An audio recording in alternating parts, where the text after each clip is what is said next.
Alright, well, you guys saw the title. Is this really a crazy take, though? Look, we've got a game series that's somewhat niche, known for being mechanically skill-based, and has a fan base that's about as dedicated to its product as the fanbase of Fentanyl. Yet, despite the niche gameplay and fanbase, their last main series game managed to have a wide outreach. Perhaps wider than they were even expecting, due to quality of life changes, Western popularity, and overall game experience. No pains and some! This caused players who had maybe never heard of the franchise or maybe saw some memes about it at one point to finally try their first game. Then they came out with a counter-heavy follow-up game that was more of an experimental piece than a mainline game that longtime fans either loved or hated, but either way brought in new fans and taught the devs some new tricks. And now, we finally have their magnum opus, being released as an open-world, modernized version of their franchise by combining new tricks that they've learned in their experimental game with even newer design elements, Peter, how are you doing that? then stacking them on top of their well-tested, tried-and-true mechanics. Sound familiar? Elden Ring was the most successful FromSoft game to date, and I think Capcom wants the same for Monster Hunter Wilds. And today, I'm going to talk about how they've been going about doing that. As someone who watches way too many YouTube videos, I think people have noticed that a lot of franchises have been trying to modernize their games. If you've watched an Actman Halo video anytime in the last, 2 years, you might get the sneaking suspicion that companies don't always get it right. Exactly what constitutes a, quote, modern game has changed throughout the years. We've seen battle royales, mobile games, gotchas, losing split screen, but the one that's remained pretty consistent throughout the years has been the open world. In fact, AAA open world collectathons were becoming kind of a running joke for a while.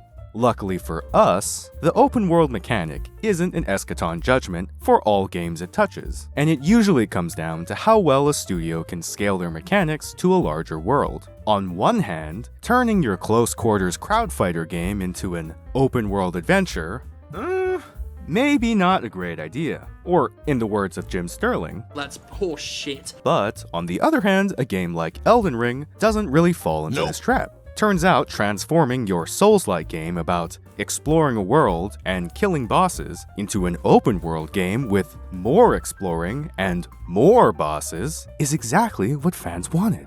Monster Hunter, in the same vein, can take a game about exploring a world and fighting monsters in their environments and give us more world and more environment. In fact, Monster Hunter World experimented with this by letting you get lost in this giant fucking tree. An open world isn't the only modern mechanic they're trying to put in. They're also putting in crossplay. I know what you're thinking. It's the year 2020. They don't have cross-console play yet? Hey, come here. No, they don't. Not only do they not have crossplay, they also don't have cross-platform accounts, meaning you have to start completely over on any new console. And up until now, they've had the console exclusivity model, where it would release first on PlayStation before coming to PC and others a year later. Meaning if you had friends somewhere else, one of you would have to buy multiple copies and restart your deco farming journey. Now, I don't know what the exact drop rates are on Expert and Attack 4 jewels, but it is way too low to be doing that shit twice. Well, guess what? Get out of here! This time we're getting it all together. Maximum compatibility, maximum convenience, and maximum playing with friends, if you have any. Monster Hunter has a pretty good track record of learning from past mistakes, in stark contrast to the average greatsword player. For example, World had one of the worst multiplayer story experiences ever. For those who don't know, lucky you, story missions all have mandatory starting cutscenes that are only built for a single player. If you and a friend, if you have any, wanted to play through the main story together, you all have to individually enter your own story missions, find the monster, finish the intro cutscenes, then have one of you exit mid-quest and join the other person. And this is gonna sound a little nuts, but that's fucking stupid. Luckily, somewhere along the line, the design team realized that giving the Monster Hunter with Friends experience an extra 5 to 10 minutes per quest with no friends was a terrible idea, and did their best to mitigate the problem in Monster Hunter Rise. Hub quests can now be done at the same time, from the beginning. And, as a quality of life change, you're no longer forced to be harassed by the flirty pub girl that gives you all your quests when joining a friend. Good to see you. Problems are also not limited to being fixed between games either. For those of you who don't know, most Monster Hunter games have a 1-2 punch combo for their release schedule. First, a base game, and then a DLC, or back in the day an improved version, sometimes with more letters than a physics equation, that provides more content, as well as fixes previous mechanics. For example, Base World. This hoodie is useless.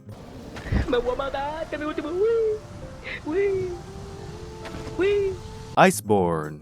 The more useless a hoodie, the better its deco slots. Base World. Most slinger ammo sucked, and while worse slinger ammos had a larger capacity, allowing you to pick up 20 mangoes instead of 2 grenades, now you just have 20 useless fruit. Iceborne. Slinger ammo is a core mechanic of monster control, as well as a necessity of many weapons. In fact, some weapons even run skills that let them pick up even more mangoes. Base World. Underused clutch mechanic.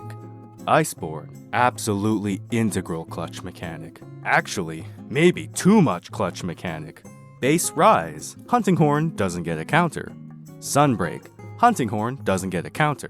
Okay, maybe they don't always fix everything. Between 20 years of games and a pretty good understanding of how to fix any previous fuck-ups, I think they have all the tools to make good decisions for Wilds.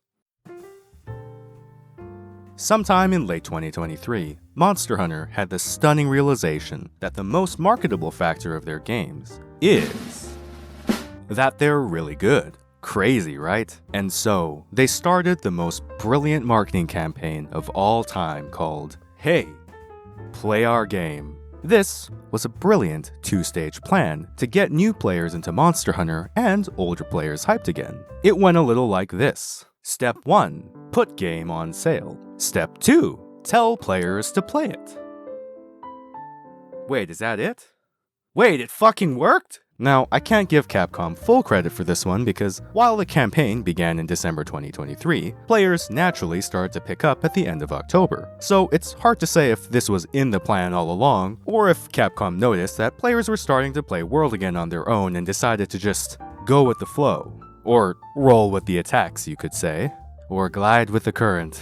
Shut up, you know what I mean. And just like that, player numbers started shooting up for the game. Large streamers saw its popularity and started picking it up, and new players who had missed the first chance to play Monster Hunter as a populated online game finally got to experience it at its fullest. You would regularly see single-digit MR and 999 players playing together in the same lobby. In fact, this was so successful that to this day, we're still getting YouTube channels making first-time playing World videos, as well as consistent numbers on Twitch. And to show that they acknowledge and understand this community-driven love for the game, Capcom decided to add free custom Palico armors in Monster Hunter Wilds for any Monster Hunter World players. And now we're in the marketing campaign directly for Wilds. They've been giving us short tidbits about weapons, mechanics, gameplay, taking rideable mounts from Rise, taking heavier gameplay from Worlds, and I don't know how they're doing it, but it's working. People are getting pretty excited.